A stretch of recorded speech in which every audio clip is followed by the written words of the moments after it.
Ora, muito boa tarde. Aqui vai começar mais uma entrevista do Lusojornal. Pedimos imensa desculpa por estarmos uma hora atrasados em relação à hora combinada. O meu convidado hoje é André Ventura, é deputado e é o presidente do Partido Chega.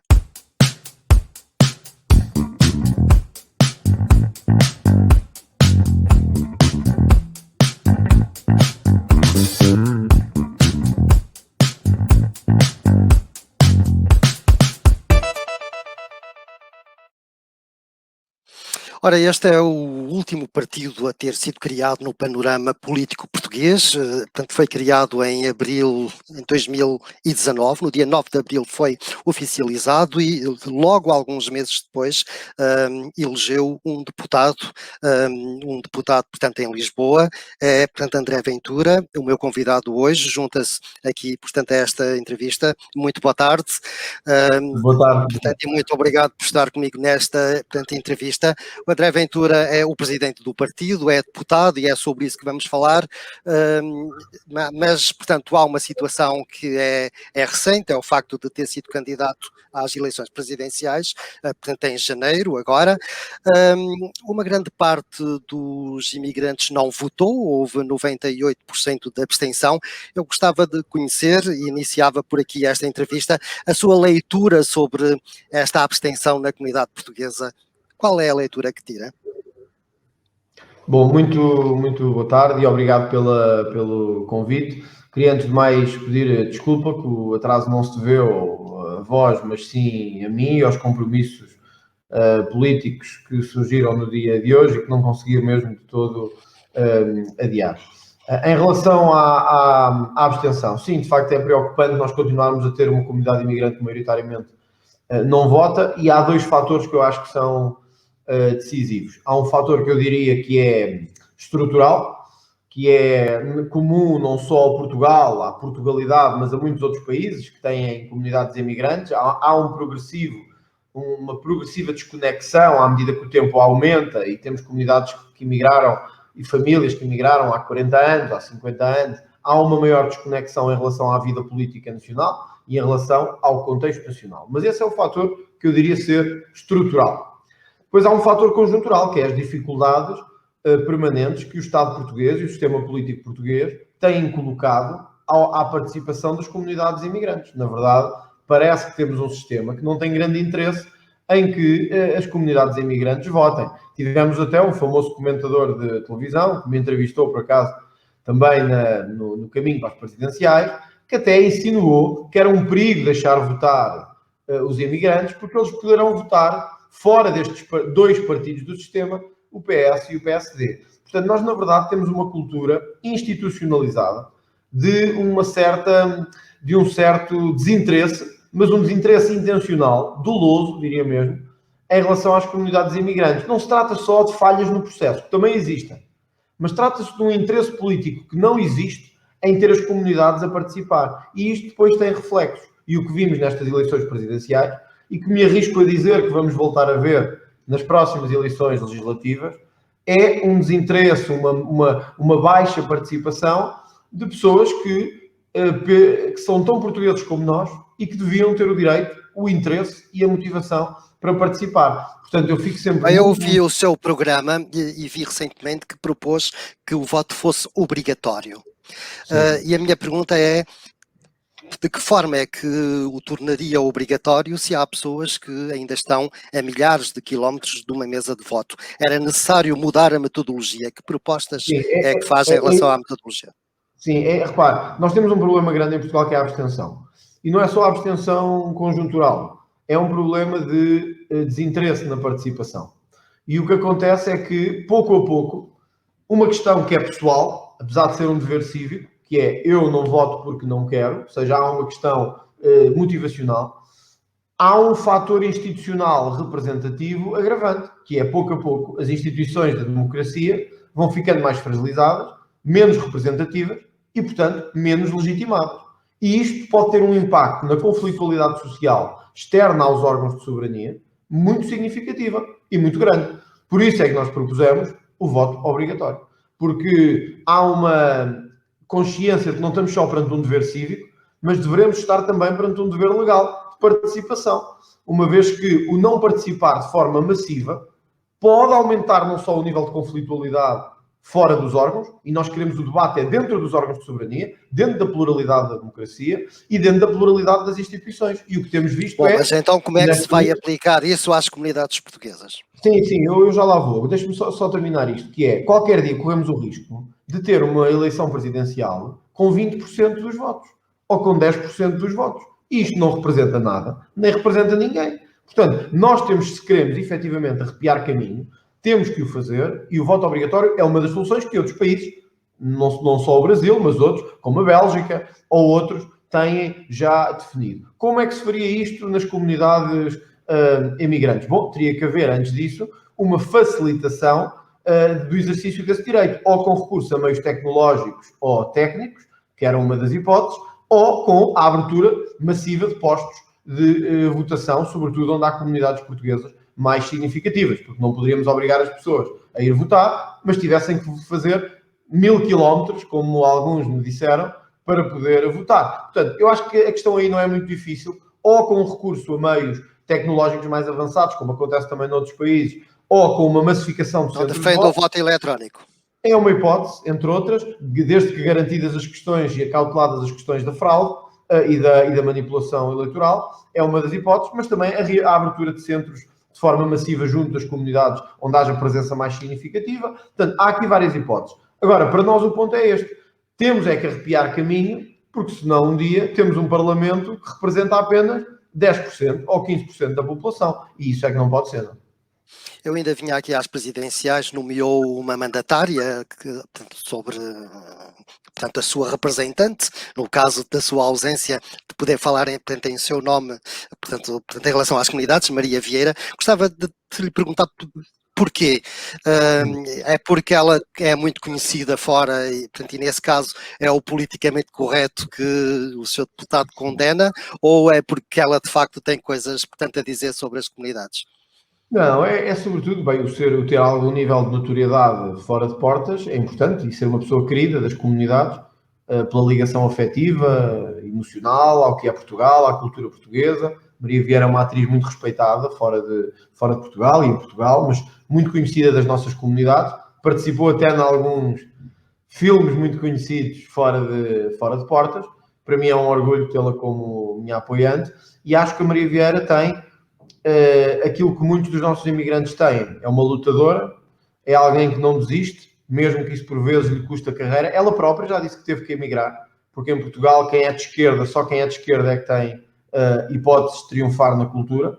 E, portanto, ela simboliza o que de melhor a nossa imigração tem. A luta, o esforço, a entrega, o gostar de Portugal. Apesar de ter tido oportunidades lá fora, Maria Vieira podia nunca mais ter vindo para Portugal, ter tido uma vida sossegada, fora de portas, no Brasil, em França, noutros países. Decidiu estar aqui ao meu lado, decidiu estar ao lado do Chega.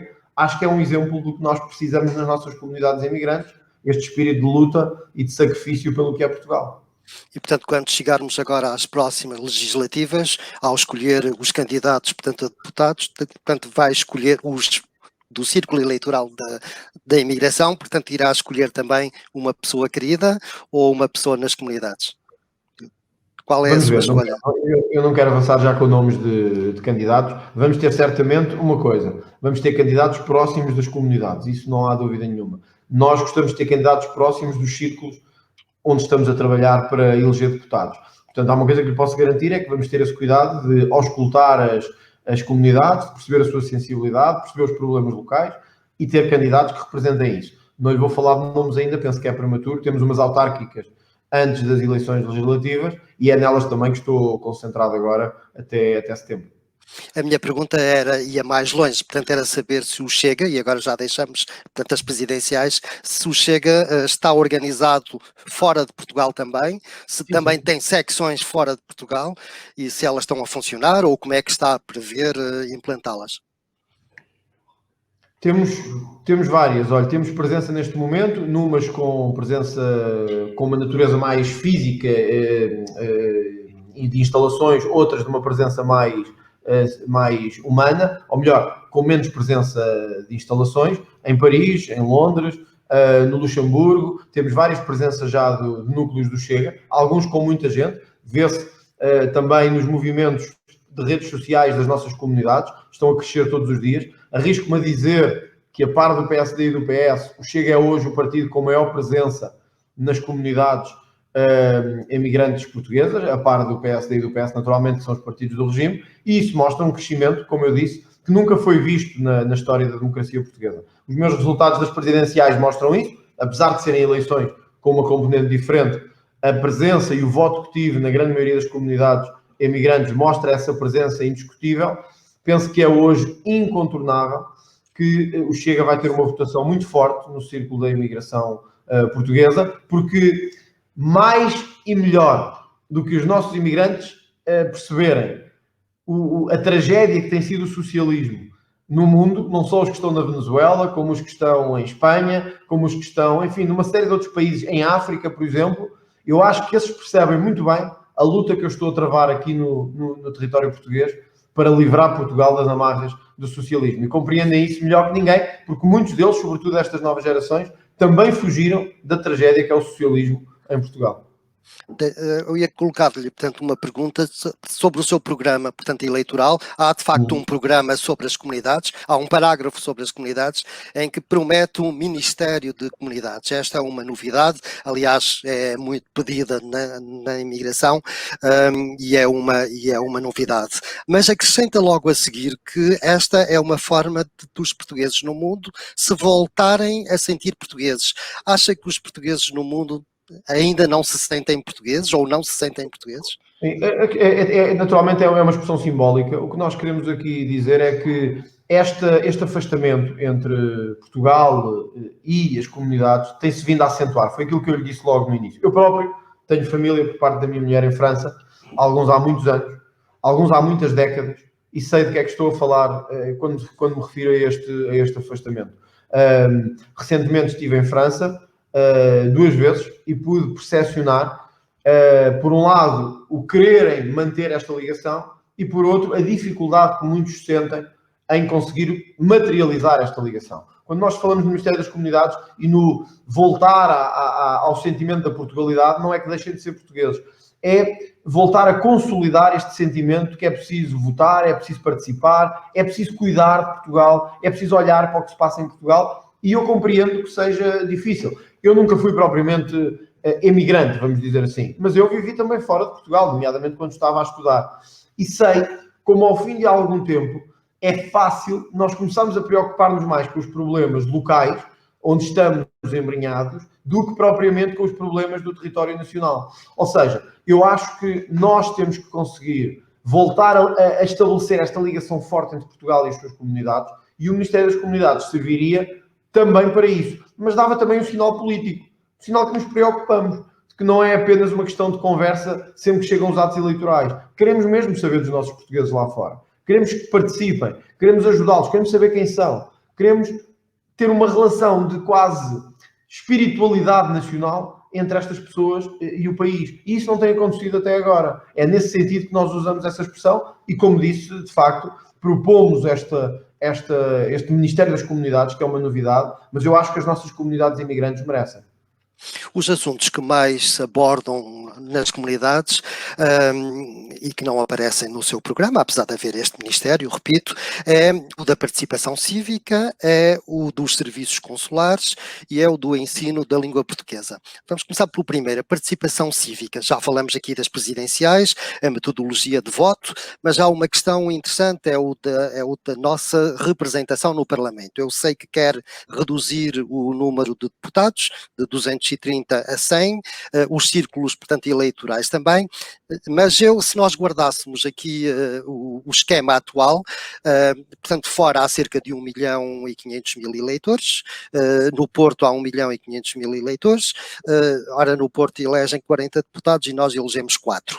Qual é a proposta do Chega de forma a eliminar esta discriminação em relação à imigração? Olha, de facto, nós propomos a redução de deputados e hoje não é o momento de tratarmos disto, mas as razões são mais do que evidentes. Eu já o tenho dito e tenho referido a isso em vários debates em que participei. Nós temos uma sobrelotação de número de deputados, um número excessivo de deputados face àquilo que é a necessidade nacional. E não estou a referir aos critérios populacionais, porque bocado para todos os gostos dentro da União Europeia. Há rácios melhores, há rácios piores, não é sequer isso. Portugal não tem que se comparar com ninguém neste aspecto. Temos que olhar para o que temos e ver o que é melhor para Portugal. Ponto final. E sobre este círculo eleitoral em particular? Sim. Nós temos 230 deputados em que a maior parte das pessoas nem sabe quem são. Eu dei exemplos de vários deputados que em 4 anos não fizeram uma intervenção. Uma intervenção. Isto mostra como não precisamos de uma grande parte destes políticos no Parlamento português. Agora, eu sempre disse também que e até o disse em Porto Alegre, que também elege só 2 deputados, um dos maiores distritos em extensão territorial, elege, e com a carga histórica que tem Porto Alegre, mas também Évora, por exemplo, elegem 2 deputados, quando Lisboa e o Porto, sozinhos, conseguem quase ter uma enorme, expressiva maioria no Parlamento. Isto desequilibra a instituição. Pior, faz com que os políticos se preocupem apenas com 2 ou 3 distritos no país, porque, na verdade, são esses que vão condicionar o exercício da ação governativa para os próximos anos. E, portanto, para que é que eu me vou estar a preocupar com Porto Alegre, com Évora, com Beja, se depois o número de deputados que vão eleger são insignificantes? Este é que é o problema. E, portanto, o que nós propomos não é só uma redução do número de deputados, é que haja uma reformulação do sistema eleitoral, de acordo com a lei eleitoral que temos, que permita estabelecer também, a par desta redução, que o critério populacional não é o único, apesar de poder ser eventualmente o mais relevante, e de que tem que haver um mínimo de representatividade, mesmo em distritos com menos população, ou inclusivamente nos círculos na Europa e fora da Europa. Devido, no caso da Europa, e fora da Europa também, ao número de portugueses e de lusodescendentes que aí tem, 1,5 milhão, conforme disse, e equiparou muito bem ao Distrito do Porto, que é o segundo maior, segundo sei, em número de mandatos, mostra como precisamos desta reforma. A nossa proposta, que está aberta à discussão com outros partidos, e por isso queremos consensualizá-la, é reduzir o número máximo de deputados. Sabemos que o PSD vai propor à volta de 190, ou um número por aí, nós gostávamos de menos, mas enfim, qualquer redução é positiva, mas não é só uma redução, é que distritos como o de Porto Alegre, o de Bragança, o de Évora, o de Beja, possam ter um número mínimo superior, em termos de mínimo de deputados eleitos, para garantirem um maior peso político, e ao mesmo tempo o círculo fora da imigração ter também um acréscimo com um mínimo de número de deputados para garantir o interesse e o empenho nesses círculos. Porque senão, se os políticos não tiverem interesse nos votos obtidos fora de Portugal, tirando as eleições presidenciais, que são um único círculo, e portanto todos os votos contam da mesma maneira, torna irrelevante a luta em certos círculos. E é isso que nós queremos inverter. Portanto, vai ser uma matemática difícil de fazer, vai ser um objetivo político difícil de consensualizar, mas nós estamos muito empenhados nisso e queremos mesmo fazer uma reforma profunda do sistema eleitoral português. No que se refere, portanto, ao ensino da língua, a Constituição obriga a que Portugal ensine a língua portuguesa aos portugueses que morem fora também, aos nossos filhos. Ora, a sua proposta é de mudar a Constituição. Este artigo desapareceria da Constituição? Não desapareceria. Eu sei que nós também, eu já em França tive a oportunidade de falar sobre isso, a imprensa francesa também. É evidente que nós aqui não nos desligamos de quem somos. E eu acho que a própria Marine Le Pen, que esteve comigo em Lisboa, e eu estive com ela em Paris, deixou claro que, enfim, uma grande parte da luta que a Frente Nacional, agora a Rassemblement Nacional, tem pela questão da língua, é uma questão de defesa cultural, de defesa civilizacional, essencialmente contra a invasão islâmica, que hoje ocorre muito mais em França do que em Portugal. Mas isso não muda a perspectiva nem a questão. Eu vou sempre defender que as nossas comunidades possam ter acesso ao ensino do português, seja pela via oficial, que espero que possa ser, seja o Estado português a garanti-lo, caso os países de acolhimento o não façam. Portanto, eu vou sempre defender isso. Se me perguntar assim, compreendo que noutros países tenham algumas reticências a isso? Compreendo em geral. Compreendo que a Marine Le Pen lhe diga que não ensina o ensino do português e que não está disponível. Compreendo em geral. Face à língua portuguesa, não compreendo tão bem, porque a língua portuguesa não é um instrumento de ameaça cultural para nenhuma civilização. É uma das línguas mais faladas do mundo, é uma língua de integração e não uma língua de exclusão, e todos os imigrantes que eu conheço em França, claro que haverá exceções, ou na Suíça, ou nos Estados Unidos, não perderam a ligação à língua portuguesa, mas empenharam-se desde o dia 1 em que chegaram a falar a outra língua, a conhecer a cultura que os rodeia e que os acolhe. Portanto, eu acho que na questão da língua portuguesa isso não se colocaria. Mas ouça, eu sou português sou um político português e estou a defender os interesses de Portugal. Seria estranho se eu dissesse outra coisa e o seu contrário, porque também vou-lhe ser sincero. Se me perguntassem se eu aceitaria em Portugal alguns tipos de língua relacionados com culturas mais hostis em relação a nós, se calhar também não aceitaria. Mas se a comunidade francesa em Portugal puder aprender francês, ou os descendentes de franceses, Portugal tem hoje também uma comunidade francesa já bastante significativa a viver aqui no território, embora de uma faixa etária bastante diferenciada, eu não me oporia ao ensino da língua francesa. Lá está, porque a questão não é só a língua é um instrumento cultural, mas há que reconhecer que hoje uma das questões em França, como na Alemanha, como em Itália, em Portugal menos, mas em Espanha também, há uma questão da língua como fenómeno de luta cultural, como fenómeno de aculturação. E é isso que nós na Europa temos que preservar e combater. Portanto, é uma posição como que sabe, eu percebo. Deixe-me só dizer-lhe o seguinte, portanto, em França existem mais ou menos uns 30 mil alunos, portanto, a aprender português. Em Portugal há de haver uns 300 mil alunos a aprender francês. Outro segundo ponto é que a França e Portugal têm um acordo em que Portugal paga o ensino do português em França no ensino primário, a portugueses e a franceses, e que a França paga no secundário. A Marine Le Pen aparentemente não sabe disso.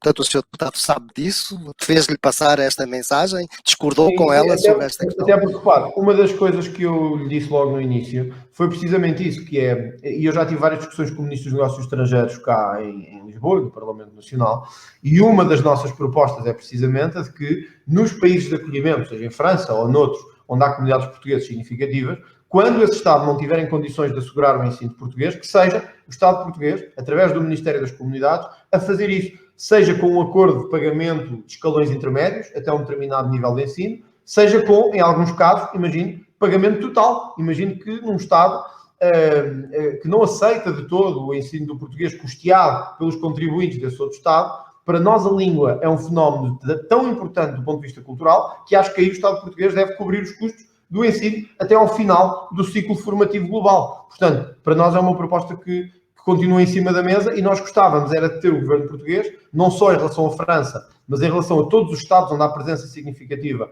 de portugueses, a ter uma proposta de acordo, vamos chamar acordo cultural, abrangente. Era isso que pretendíamos.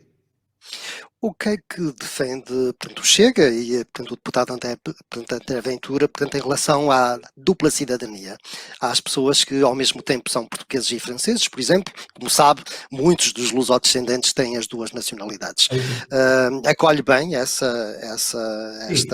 situação? Eu acho que, com o respeito que tenho por Estados que sei que existem, que não aceitam dupla nacionalidade e que apenas permitem uma única nacionalidade, eu acho que no mundo plural que vivemos hoje, e no mundo de grande mobilidade em que vivemos hoje, não faz sentido estar a impor uma única nacionalidade como critério fundamental, como critério decisivo do ponto de vista da nacionalidade. Ou seja, há Estados que quando se obtém uma outra nacionalidade, perde-se a nacionalidade que se tinha antes. A nossa perspectiva não é essa.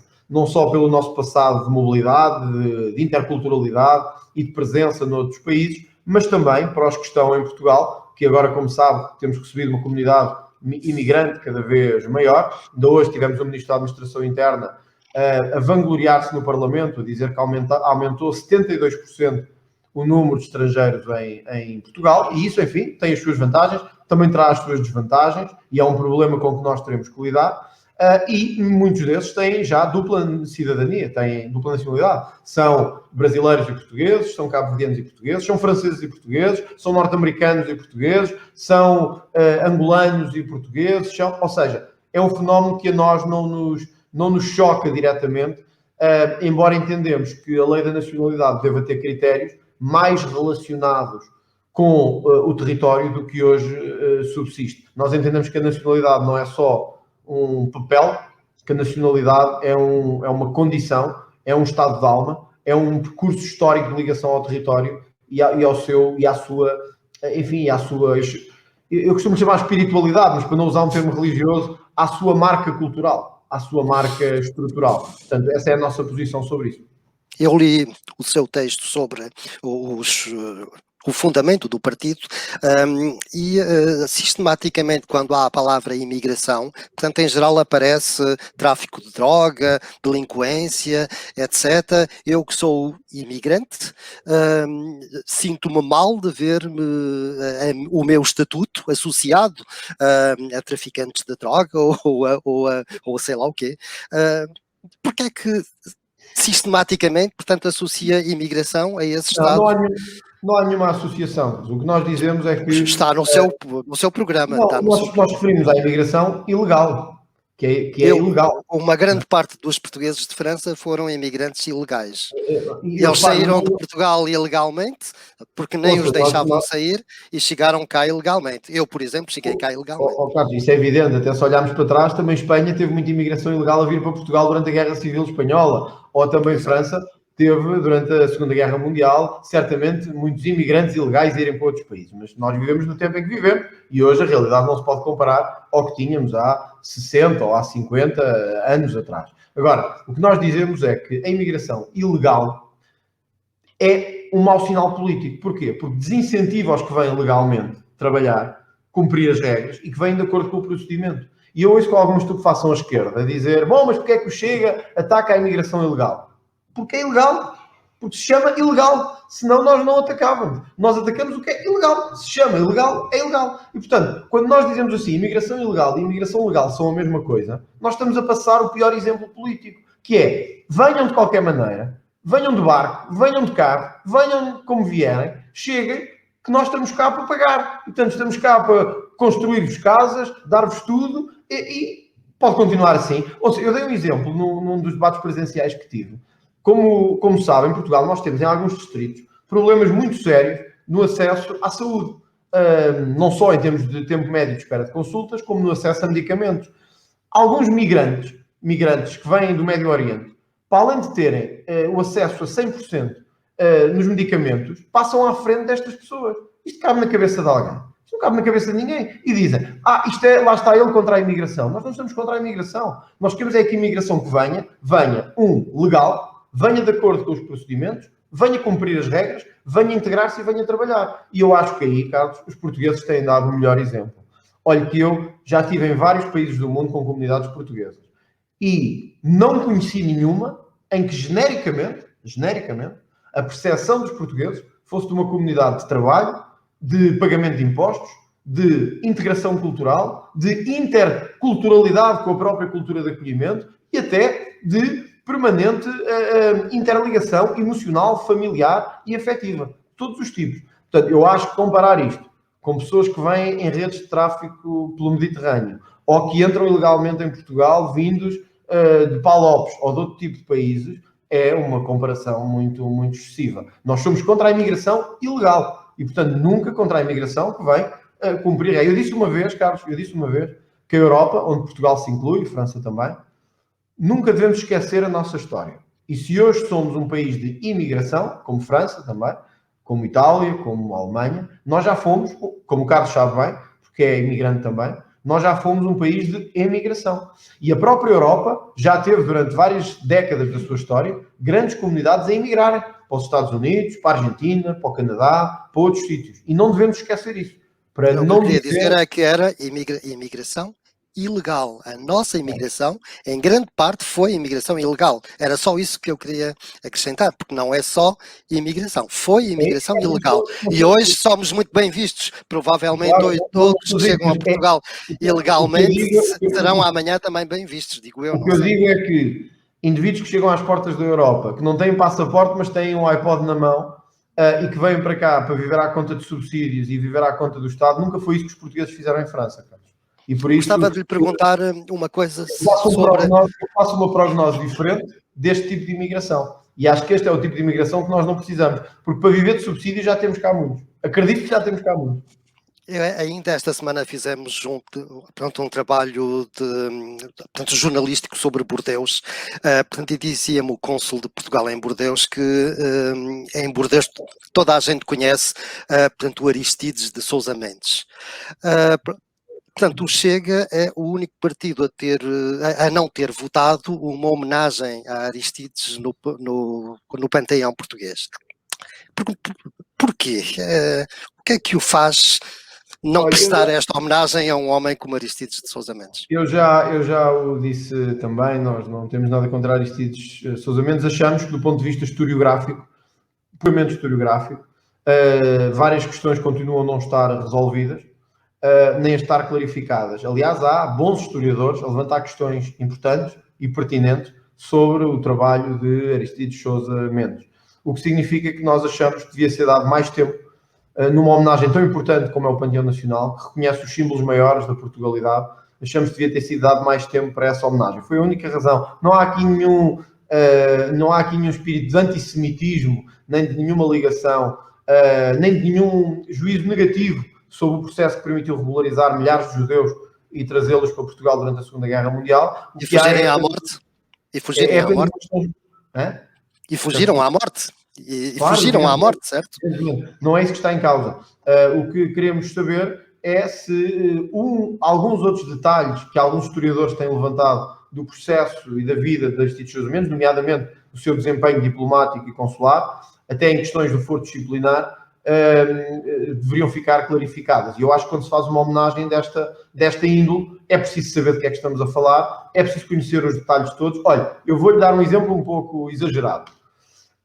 Os processos de canonização da Igreja Católica, ou de beatificação, não são feitos sem um levantamento rigoroso, exaustivo, documental, histórico, historiográfico, de quem está alvo desse processo.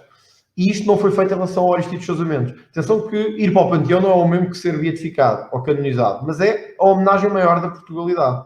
E há bons historiadores e analistas que levantam questões importantes sobre o desempenho e o comportamento de Aristides Sousa Mendes. É só por isso. Não tem nada de antissemitismo, nem tem nada de ofensivo em relação ao trabalho que permitiu salvar imensas vidas humanas. Eu tinha aqui uma última pergunta. Muitas vezes, portanto, André Ventura recusa a etiqueta de extrema-direita, portanto, e diz que o Chega não é um partido da extrema-direita, mas depois associou-se agora, há meio ano para cá, portanto, ao Partido Identidade e Democracia, onde estão os partidos de extrema-direita. Portanto, é ou não é um partido de extrema-direita? E se não é, por que razão anda com os amigos da extrema-direita? Sabe porquê, Carlos? Porque nós criámos na Europa esta dicotomia em que tudo o que é contra o sistema é de extrema-direita imediatamente. Nós criámos esta ideia de que se há partidos que defendem uma Europa mais regulada na imigração, e nós estamos a ter um problema enorme com a imigração vinda de todos os cantos do mundo, mas sobretudo da zona do continente africano e do Médio Oriente, e se alguém se insurge contra isto, extrema-direita. Se nos insurgimos contra os subsídios dados à imigração ilegal ou às comunidades minoritárias, como a comunidade cigana, somos de extrema-direita.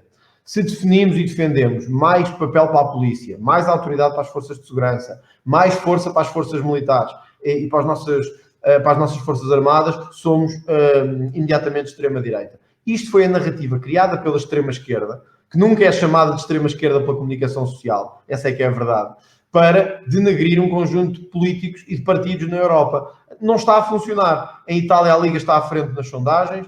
Em França, a Marine Le Pen, tanto quanto sei, está à frente nas sondagens. O Chega teve um crescimento exponencial e é a terceira força política nacional, segundo as sondagens. Ou seja, ou nós acabamos com esta diabolização de que há a extrema-direita terrível, os fantasmas do passado que nos voltaram para assolar, e do outro lado estão os tipos bons, que só querem o melhor para o mundo e para a Europa, ou nós não vamos chegar a lado nenhum e só vamos aumentar este tipo de conflitualidade. Nós não somos de extrema-direita. Nós não queremos é pagar subsídios para quem não quer fazer nada, não queremos é ter criminosos soltos da prisão ao fim de um ano ou dois quando cometeram crimes bárbaros, não queremos é um país em que metade trabalha e o outro está cá para viver desse trabalho. Se isso é ser de extrema-direita, bom, então eu e muitos portugueses, aqui e pelo mundo todo, somos de extrema-direita. É isso que eu nego. Por exemplo, as associações de cabo-verdianos, de angolanos, sei lá, em Portugal, deixariam de ser apoiadas, por exemplo, já que é contra o comunitarismo? Não deixariam de ser apoiadas, Carlos. O que eu digo é, muitas destas associações muitas, não são todas, muitas destas associações tornaram-se grupos de amigos que estão lá apenas para fazer umas festas, para dançar um bocado, para se mexer e para receber subsídios do Estado. Nós não estamos numa altura de brincar. Estão empresas a fechar todos os dias. Estão negócios a falir à medida que nós estamos aqui a falar. Há famílias que estão a perder o seu rendimento. O Estado não pode desperdiçar dinheiro em plataformas que não trazem nenhuma vantagem para o país e que muitas vezes só prejudicam o próprio país. O que é que essas Então, mas associações quando têm são feito? associações portuguesas fora, e em França há 900 e tal associações portuguesas, portanto é o país onde há mais associações, Eu onde digo, são Carlos, também grupos de amigos que se juntam e que partilham uma ligação com eu digo, Portugal, eu digo é essas que em também são Portugal, para não ser apoiadas?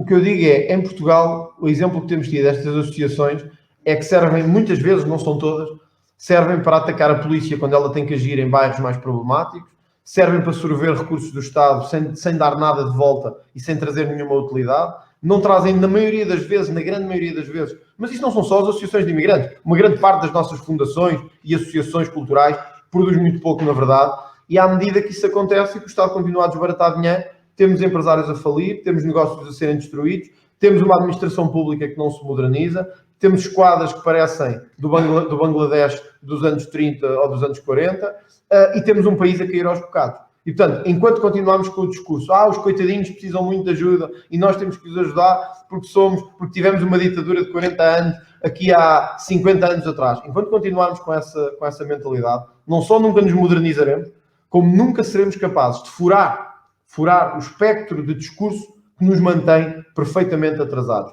Eu sou o primeiro político português, primeiro em décadas, capaz de olhar-nos nos olhos e dizer não estão aí a fazer nada, o dinheiro dos portugueses não serve para isso. E tenho muito orgulho nisso, Carlos.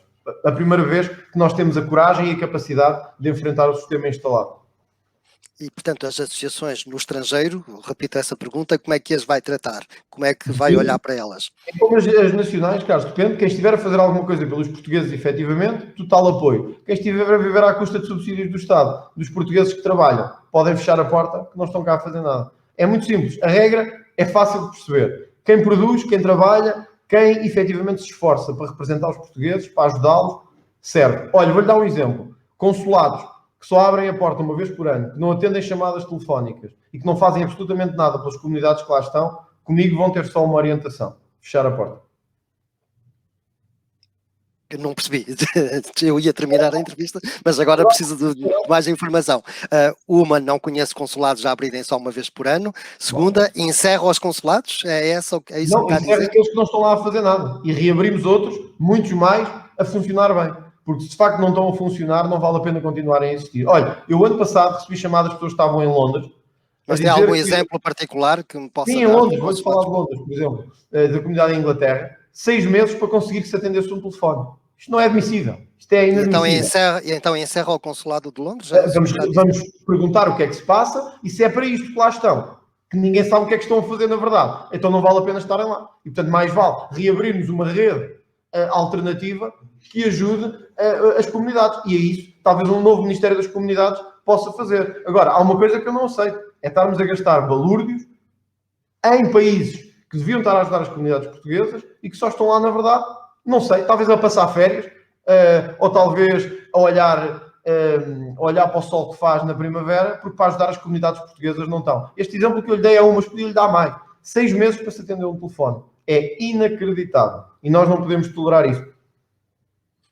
Eu percebo o que me diz, aliás, nós vivemos isso aqui, mas encerrar um consulado, enfim, se não está a funcionar bem, o que se espera de um político é que diga, vamos o pôr a funcionar bem, mas de me dizer que vai encerrar os consulados e encontrar uma rede alternativa, permita-me de lhe perguntar o que é que está a ver por detrás disso, que tipo de rede alternativa é que há, de maneira a ficarmos a perceber melhor. Se calhar podemos desmantelá-lo e abrir dois postos de atendimento. Se calhar podemos desmantelá-lo e abrir dois postos de atendimento. De qual consulado está a falar? Estou a dizer em geral, um que não esteja a funcionar bem. Se calhar podemos desmantelá-lo e abrir dois postos de atendimento muito mais pequenos e mais eficazes junto das comunidades. É um exemplo.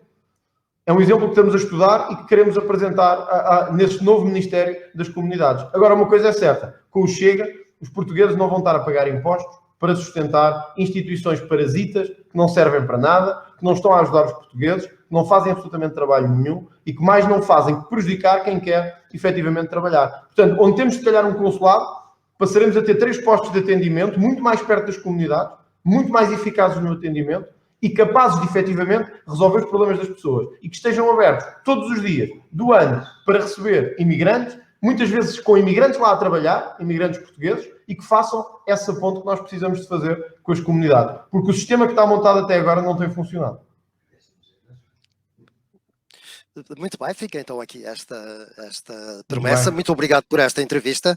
Obrigado, Muito obrigado, até boa tarde. Até a próxima.